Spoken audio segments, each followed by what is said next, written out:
morning students, welcome to our online classes. Today we will discuss our subject social science of class 7 of chapter unit 2 geography of chapter 1st. आज अपन class 7 के जो geography subject है उसका chapter 1st discuss करेंगे यहाँ पे। तो चलिए लेट बिगिन आवर क्लासेस। तो हमारा पहला टॉपिक है आवर एनवायरनमेंट। ओके, तो चलिए यहाँ स्टडी आगे कंटिन्यू करते हैं। Everything that surrounds us and influences us directly or indirectly is collectively termed our environment. हर एक चीज़ जो हमारे आसपास है, जिनसे हमें चीज़ें मिलती हैं, चाहे डायरेक्टली हो या इनडायरेक्टली, ठीक है, उनको अगर हम सीधे सीधे शब्दों में बोलें तो उनको हम क्या बोलते हैं? एनवायरनमेंट यानी पर्यावरण। It includes all living and non living things. इसमें नॉन लिविंग जीवित वस्तु और निर्जीव वस्तु दोनों ही आती हैं। The living components includes plants, animal, human beings and micro organisms. दो लिविंग कंपोनेंट्स में जिसमें हम क्या इंक्लूड करते हैं? Plants, animals, human beings and micro organisms, ठीक है, जिनको हम क्या बोलते हैं? बायोटिक और बायोलॉजिकल कंपोनेंट के नाम से भी जानते हैं। The living component includes sunlight, air, water and soil are called the abiotic और physical component of the environment. वहीं हम बात करें लिविंग कंपोनेंट्स की, जैसे जिसमें इंक्लूड करते हैं हम सनलाइट्स, एयर, वाटर, सॉइल, ठीक है, जिनको हम किस नाम से जानते हैं? अबायोटिक कंपोनेंट्स और फिजिकल कंपोनेंट किसी भी पर्यावरण के। सबसे पहले हम बात करते हैं, नेक्स्ट टॉपिक है हमारा natural environment.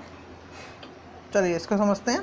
The living and non living world which influences our life make up the natural environment. जीवित और निर्जीव वस्तु जिनसे मिलकर क्या मिला बना होता है? हमारा जीवन, जिनको हम किससे क्या कहते हैं? नेचुरल एनवायरनमेंट, जिसको हम बोलते हैं प्राकृतिक पर्यावरण।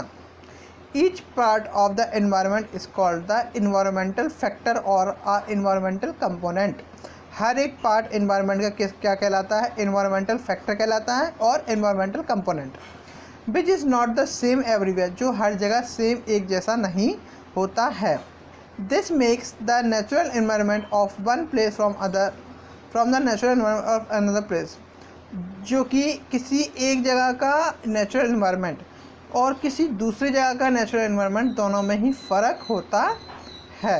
जैसे कि आप देख सकते हैं कि एनवायरनमेंट ऑफ ए विलेज और ये है नेचुरल एनवायरनमेंट किसी हिल स्टेशन का, दोनों ही अलग अलग हैं।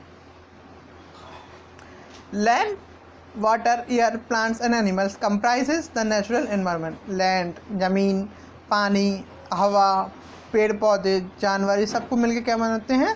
Natural environment.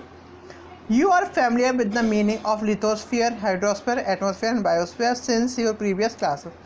आप इनके नामों से पहले से ही फैमिलियर होंगे, यानी कि जानते होंगे किन किन को?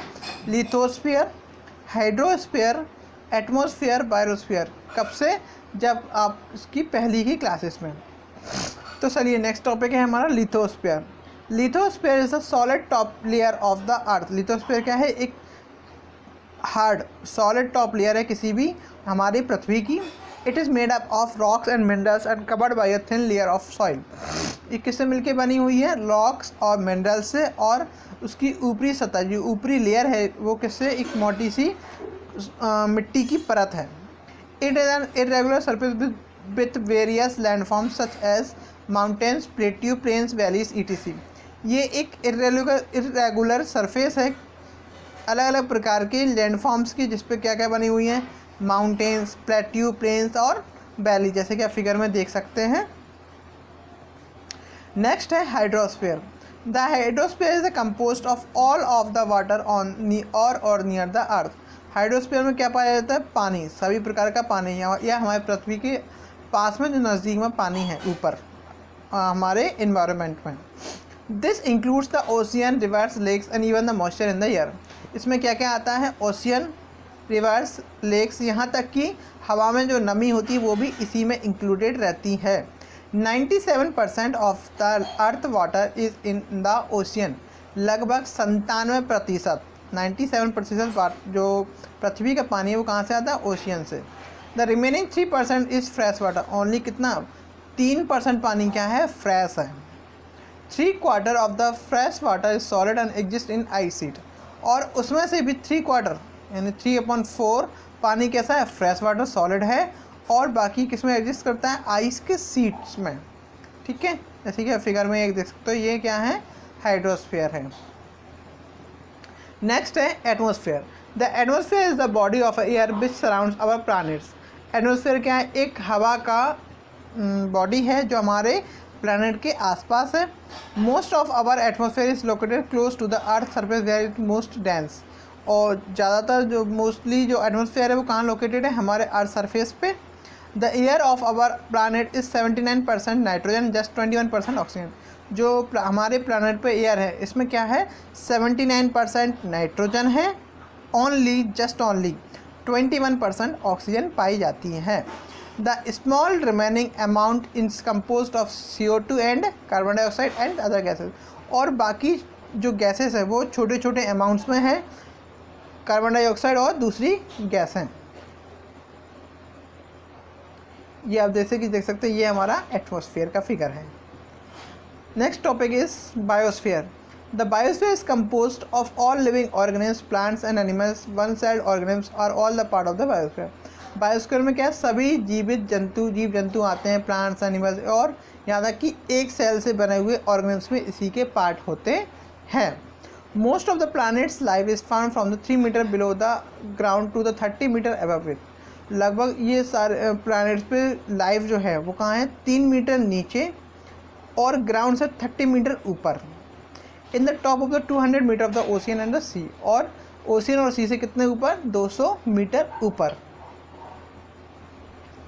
All 4 layers can be and often are present in a single location. ये चारों लेयर कौन कौन सी, हाइड्रोस्फीयर, लिथोस्फीयर, एटमॉस्फेयर और बायोस्फीयर, ये सब कहाँ आपकी प्रेजेंट है, एक ही लोकेशन पर। फॉर एग्जाम्पल अगर हम बात करें, a piece of soil will a course of have mineral material from the lithosphere, additionally there will be element of hydrosphere present as a moisture with the soil. एक हम छोटे से soil की टुकड़े की बात करें जिसमें क्या है, मिनरल मटेरियल जो कहाँ से आया, लिथोस्फीयर से। बाकी एलिमेंट्स किस में से आया, हाइड्रोस्फीयर के, जैसे कि उसमें क्या प्रेजेंट है उसकी सॉइल में, मॉइस्चर। और बायोस्फीयर से उसमें क्या पाए गए, इंसेक्ट्स और plants. Even the atmosphere is pocket of air between the soil piece, और जो सॉइल की पीसेस के बीच में क्या है, एयर है, वो कहाँ से आई, एटमॉस्फेयर से। Next topic is ecosystem. Everything in the natural world is connected. हर एक चीज़ जो हमारी नेचुरल प्राकृतिक दुनिया है, इस सारी चीज़ें क्या है, एक दूसरे से जुड़ी हुई हैं। An ecosystem is a community of living and non living things that work together. Ecosystem एक समुदाय है, एक इको कम्युनिटी है जिसमें जीवित और निर्जीव चीज़ें एक साथ काम करती हैं। Ecosystem have no particular size. Ecosystem की भी पर्टिकुलर साइज नहीं है। An ecosystem can be large as a desert or a lake और अ स्मॉल ट्री और अ पडल। एक इकोसिस्टम एक बहुत बड़ा डेजर्ट के जैसा या लेक के जैसा हो सकता है, और एक छोटे से प्लांट, पेड़ पौधे या पडल के जैसा भी हो सकता है।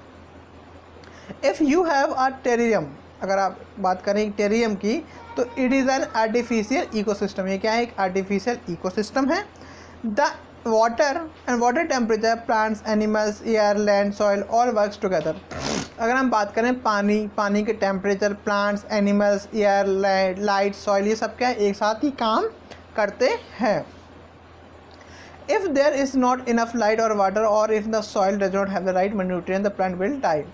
अगर सफिशिएंट जो पर्याप्त पानी, लाइट नहीं मिलेगी और सॉइल को सही न्यूट्रिएंट नहीं मिलेगा, तो हमारा प्लांट क्या होगा, मर जाएगा। ठीक है, तो आज के लिए आई होप इतना सफिशेंट है। नेक्स्ट वीडियो में हम इसके आगे के जो पेजेस हैं उनको डिस्कस करेंगे, देन मैं आपको इसके क्वेश्चन आंसर्स प्रोवाइड करा दूंगा। और बेसिकली जैसे कि आप सभी जानते हैं कि अभी कोविड चल रहा है, तो अभी आप लोग घर से बाहर बिल्कुल भी ना निकलें, और जब ज़रूरत हो तभी घर से बाहर निकलें। और ऐसे स्टूडेंट जिन्होंने अब तक बुक्स परचेज़ नहीं किए, तो प्लीज़ आप जाके अपनी बुक्स परचेज़ कर लें, क्योंकि लिमिटेड स्टॉक ही बचा हुआ है। बाकी thank you, have a nice day.